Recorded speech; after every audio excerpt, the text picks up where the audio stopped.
سچے لوگوں کو غصہ جلدی آ جاتا ہے۔ منافق لوگ منہ پر مسکراہٹ اور دل میں غصہ رکھتے ہیں۔ ہماری زندگی میں وہ شخص سب سے بہتر ہوتا ہے جو ہمیں اس وقت بھی سمجھتا ہے جب ہم خود اپنے آپ کو نہیں سمجھ پاتے۔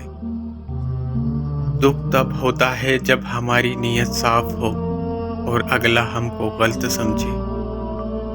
کسی کی بیٹی کو اتنی ہی تکلیف دو جتنی اپنی بیٹی کے لیے سہ سکو، ورنہ دنیا کیوں گول ہے، اللہ تمہیں سمجھا دے گا۔ ایسے شوہر یا ساتھی بنو کہ کل اگر اپنی بیٹی کا نصیب مانگو تو شرم نہ آئے۔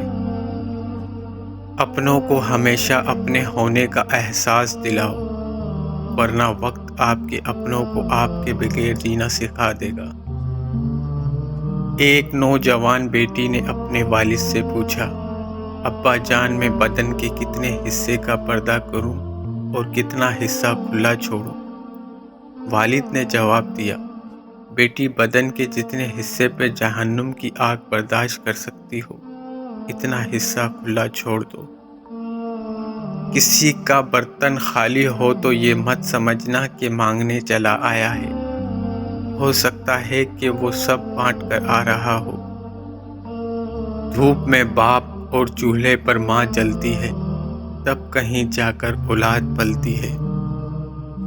ہم کسی کے دل میں جھانک نہیں سکتے، یہ جان نہیں سکتے کہ کون ہمارے ساتھ کتنا مخلص ہے، لیکن وقت اور رویے جلد ہی یہ احساس دلا دیتے ہیں۔ لوگ صرف خود کے سگے ہوتے ہیں۔ آپ ساری عمر کسی کے خیر خواہ ہو جائیں، بس ذرا سی غلطی، غلط فہمی یا بدگمانی کی دیر ہے، آپ کی بھلائی آپ کے خلوص سمیت منہ پر مار دی جائے گی۔